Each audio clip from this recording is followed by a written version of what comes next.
Welcome to Kung Fu Havoc number 2.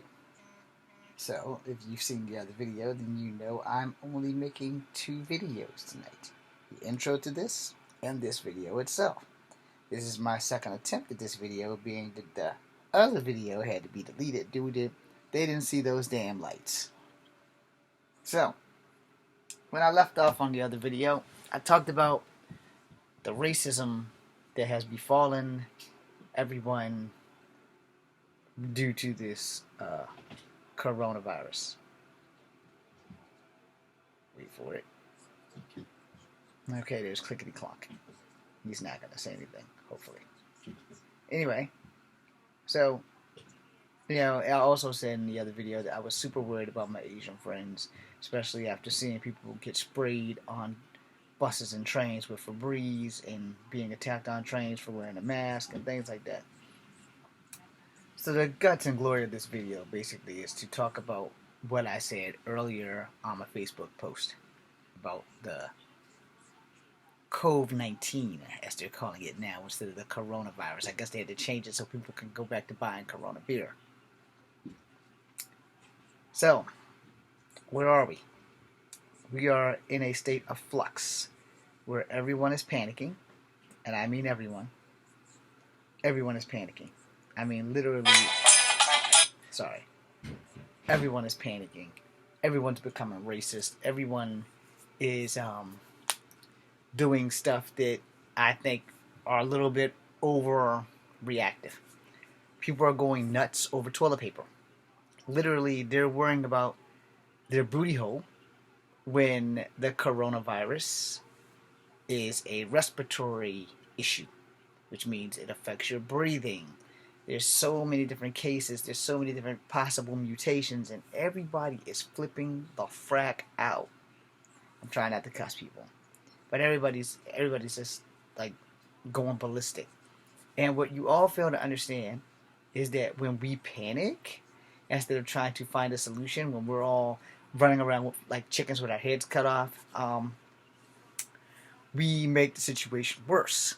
Instead of trying to find a solution, we're all adding to the aggravation and pissing people off and hurting people's feelings and becoming racist and doing things that we shouldn't be doing and attacking innocent people who have maybe never stepped foot in Asia in the first place. We're going ballistic over a lot of stuff.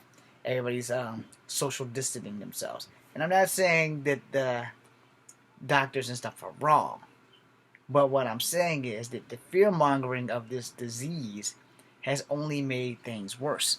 Now people are afraid to go outside. The schools are closing. My school has just made all my classes that are not online classes, which is subject to make me possibly fail them because I suck at tech.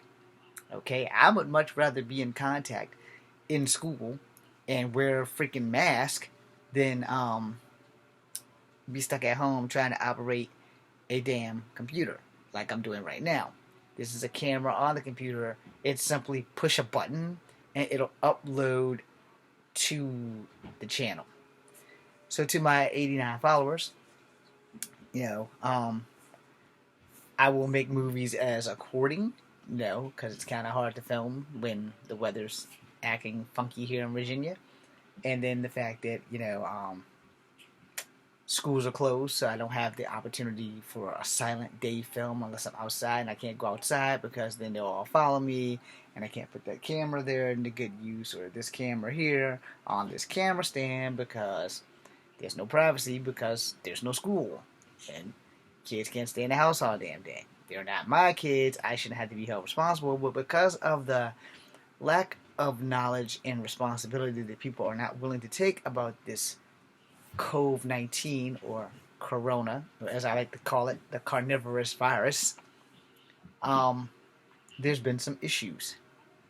So earlier today, as I was leaving my doctor's office, I posted I posted a video on Facebook. I went live about how this fear-mongering has freaked out everybody. So as you know, Chicago and New York have canceled their St. Patty's Day parade, which St. Patty's Day start in 30 minutes. So to all you fighting Irish, I apologize, but Lucky Charms is gonna have to stay in a box tomorrow. You know, he's not gonna be able to jump around in his little buckled shoes and all the other stuff. So I guess that means Seamus O'Shea from In Living Color is going to have to come out to your house and start singing about Sean, Sean the Leprechaun. It sounds a little like this. Sean, Sean the Leprechaun, he looked for his gold, but it was gone. Well, he looked high and he looked low. He looked out on the freeway and oh no, he got hit by a bus and knocked right out of those cute little buckle shoes. And he was paralyzed from the neck down, moved to a home for vegetables on the outskirts of town. And then one night a crazy janitor was arrested and he died, and that's it. So, you guys can go and Google that from In Living Color, and you can get your St. Patty's Day laugh on the unfortunate pain and suffering that the poor little Sean the Leprechaun went through about being molested in his sleep, and he died. And that's it. Now let's get serious. The coronavirus has flipped America upside down. It's flipped China upside down. But it's mostly flipped America, England, and some other European countries. I had to think because I don't remember all of them. They were all over the news today. So we were pretty much overloaded with that. It's made the world go ballistically crazy. And I mean that lovingly, that we have all gone ballistically crazy. Now, with the exceptions of you assholes that are out there being racist and deciding that every Asian is a Chinaman, and that we're going to spray them with Febreze, or every Asian is a China woman, and it's their fault that they're spitting on elevator buttons and licking their fingers and pushing things. I know you've all seen the videos. Not the memes, not the funny memes with the white lady that sneezes at the bus stop and all the white people shoot her dead and then start spraying her with Lysol and all that other shit. Not the funny one with the black kid that gets pulled over by the cops and he quickly puts the sign, I have coronavirus, and puts it up against the window and a cop jumped back in fear. Not those. Those are funny. To an extent. Those are funny. Unless the coronavirus is actually affecting you personally, those are funny. But the fact of the matter is this. As I get my buddy straight, now I done crushed them all up. We have gone above and beyond what is necessary for this coronavirus. Alright, we have shot past the mark of baby panic to full-blown panic. And full-blown panic, as you are taught in the Army, is not good. It comes with your fight or flight training, which they drill into your head that you have two instincts when it comes to dangerous situations: fight or flight. Some of us have three, which is called curiosity. Those are the people who become journalists because they're too scared to stay and too scared to scram. And plus, somebody has to tell the story. No, I don't qualify for that shit. But the fact of the matter is that I need to tell you guys exactly where I was getting at this morning with my live video chat. I touched on some very, very important points. I touched on how the coronavirus has made me afraid for my Asian friends and has me worried about everybody who's Asian, especially Asians that are my friends, and especially Asians who have never stepped foot into China or any Asian country in which their ancestors come from, and how racist the people in America have become towards Asians in general. And not knowing which Asian a person is makes it very dangerous for my friends who are from Vietnam, for my friends who are Korean, for my friends who are even Chinese, and my friends who are Filipino, and my friends who are Japanese. All of them, I worry about them. And yes, I do have some Chinese friends. We did a movie together. They're like brothers to me. I have a Chinese brother that's like a brother to me who takes photos, you know. So I have a Korean friend who was a preacher who taught me about my Native American people. So yeah, I worry about them all the time. My skin being brown makes it easier for people not to think about beating me down because I'm a martial artist and I'll probably bust you up. In all honesty, that's probably not something that I should be preaching, but the name of the channel is Kung Fu Havoc #2. Alright? So you can believe the hype of me knowing Kung Fu, or you can take a chance and find out the hard way. The fact of the matter is that this damn coronavirus has caused people to literally lose their shit. And I just started, we're fighting over toilet paper. Toilet paper, people, come on. I don't know what breathing has to do with your booty hole, but you're fighting over toilet paper. You're fighting over hand sanitizer. You got people just trying to sell you toilet paper for $15 for like one of these, There's people all over the internet, there's price gouging, there's people all over the place trying to build that extra money. Store hours and things are being adjusted and closed so that you can have time to restock and stuff like that. And the thing, that is really sad is that everyone forgets that it's a respiratory issue. No one's thinking about breathing. They're thinking about, let's see how much ass paper we can confiscate and sucker people online into buying. Because, you really got to wipe that ass. By the way, that white box right there has wet wipes in it. Like as in baby wipes. So, if worst come to worst, I'll still be able to wipe my ass. And also, if worst come to worst, hot water still works. So washing my ass is an option. Don't worry, I don't do origami. But I can make a jet. And shit flies too. Anyway, the point of the matter is that we are not truly qualified to deal with panic. The world is showing that right now because we are panicking. We are fighting people over toilet paper. We are ignoring the rule of man, treat people how you want to be treated. We are going ballistic on our fellow humans that are of Asian descent. We are going ballistic over tiny, tiny stuff. I was often wondering as a child, would racism ever come to an end? And as an adult, I have learned that the answer is hell no. Because deep down in our heart of hearts, even though we are all the same on the inside, something as simple as skin tone changes us. If we were all skint tomorrow, would there be racism? Probably not. Because all of us would be red, fleshy blood things like on Hellraiser, and no one would know what fucking color you were. Sad news, if we were all skint tomorrow, most of us men probably wouldn't have penises. So that's a thought. You women are lucky because you still have your stuff. That's a sidetrack. Back on topic. We have jumped from worrying about a cough and a sneeze to, are we still going to be breathing tomorrow? Well, here's the thing. You breathe out your lungs, which goes out your mouth or your nostrils. You don't breathe out your ears, you don't breathe out your eyes, you don't breathe out of your butthole or your urethra. And if you're a female, you don't breathe out of your vagina. And we're all fighting each other over toilet paper. So, as I was saying on my video earlier today, we don't have a cure for anything. We have treatment. Alright? I learned this from my bro, B-Dog. I learned this from him a long, long time ago, back in high school. And he made a valid point when he said it, and I never forgot it because I'm a dumbass. I also did research to find out how much truth is he telling. 1,000% the truth. We do not have a cure for damn near anything. We have treatment to make stuff subside, and then your antibodies in your body will generally fight the little bit left, the boosters that we give you, the treatment. So like if you get like an STD, you get gonorrhea to clap.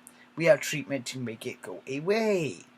Now we get it out of you, but it's not a permanent solution to getting rid of it in general.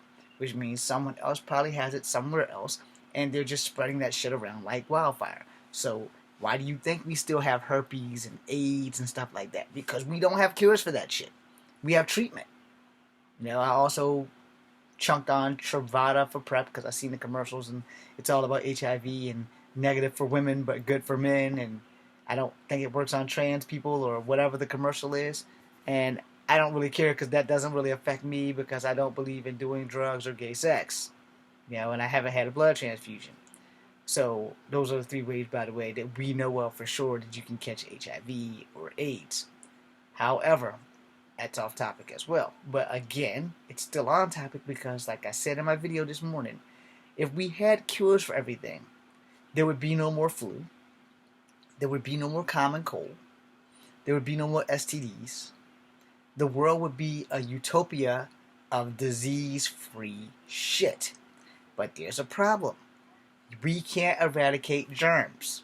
And everybody seems to forget that germs are microscopic. And even though you wash your ass, when you get out of the shower, you're getting right back into a germ-infested area because the freaking steam is washing germs off you and hot air rises, so it has to go somewhere, and you're in a bathroom with no ventilation, so the germs are still circulating in the air, which means you washed your ass and you got off the stank.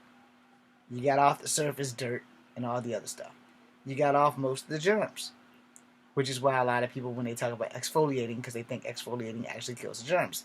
I can't say it does, I can't say it doesn't, because I don't exfoliate, but I can say that the germs are still in the air. We breathe in germs when we breathe. We breathe out germs when we breathe out. So when we take in the oxygen and breathe out the carbon dioxide, we're breathing in germs and we're taking them out. How else do you think you get colds? Because somebody sneezes, it travels all over the place, and germs are microscopic, so you wouldn't know if you sucked in somebody's sneeze or not. But we're panicking about this shit. Instead of trying to get people to cooperate, find someone with really good immune system and antibodies so that they can help us find treatment so that we can administer it to all who are affected.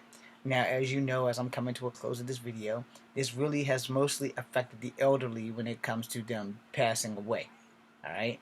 This disease takes no prisoners when it comes to elderly people, so we have to look out for people like our grandmothers and stuff like that, because this disease has been fatal to elderly people. And it has been fatal to people who have weak immune systems, and has been fatal to people who have respiratory issues. So you may have a strong immune system, but let's say you got asthma, it could probably kill you. Anything that has something to do with your respiratory system, it can probably kill you. So if you're not exceptionally healthy and you have some respiratory issues, you need to stay away from people in general. And I'm not saying this to be a dick. Just cut on the news. It'll tell you this thing is a respiratory disease. It has nothing to do with your butthole. Nothing at all. Now, if you have diarrhea, okay. I understand the need for toilet paper with diarrhea and hemorrhoid cream, because, diarrhea can lead to having hemorrhoids. If you're not careful, if you're constantly blowing it out your booty hole, you're going to have hemorrhoids eventually. But let's keep this honest and let's keep this right. We need to work on finding treatment. And stop being racist, and stop attacking people because of their ethnicities, stop spraying people on buses and trains with Febreze because they may have never even stepped foot out of America. Let's be human here, people. Let's be dignified. And let's, more importantly, let's try to find a treatment so we can sooner get rid of this thing the same way they did with SARS and the same thing they did with the swine flu, which I think might be the same damn thing, but I'm not really sure because I'm not a doctor. But we need to do something. I think they changed SARS to H1N1. I'm not going to swear to that because SARS was during the Obama's first term, I think. I don't remember. It doesn't matter. They got rid of it. And basically, coronavirus has become the new SARS, and not just the disease, but it's become the acronym that Margaret Cho put into place, Severe Asian Racist Syndrome. And that's basically the truth. It has become the new Severe Asian Racist Syndrome because every time you turn on the news, an Asian person has been attacked because of SARS. And a side note, I made a video the other day where Asians were buying the shit out of guns out of fear for their lives. Normally, these are people who generally can fight you without an issue. And now they've had to go and basically load up. Now, y'all may say that that was a racist statement. Yes, it was. But here's the thing. Most of the Asian people I know can kick your fucking head off without a problem. Okay? Now, if they got to go get guns, that means the time for negotiation is over because they're just like me. If I have to get a gun, we're done talking. I'm going to silence you forever. I'd much rather silence you with this, but I can't change your mind. I can swell your jaw shut, or you can get it wired shut. Depends on how much damage I do. But if I have to go get a weapon of any kind, the time for negotiations is over, and you just have to be taken off this earth. Now, would I ever personally do that? No. Has the thought crossed my mind? Every day. But I like my freedom, which keeps everyone safe. In all seriously, we have to find a treatment. We have to stop being assholes about this COVID-19 thing, and we need to get along. Most importantly, we need to get along, because the smarter scientists that we have working on this, the better chances that we have of getting it cured or at least treated. And FYI, since it probably began in Asia, which more or less for China, we probably could get some of those Chinese scientists to fix the problem. But they can't fix the problem if you're trying to kill them or spray them in the face and making them go blind with Febreze. This is Kung Fu Havoc number 2. Please be safe out there. Please be careful. And stop panicking about the corona, the coronavirus, and the COVID-19 virus. And wash your fucking hands. Be seeing you.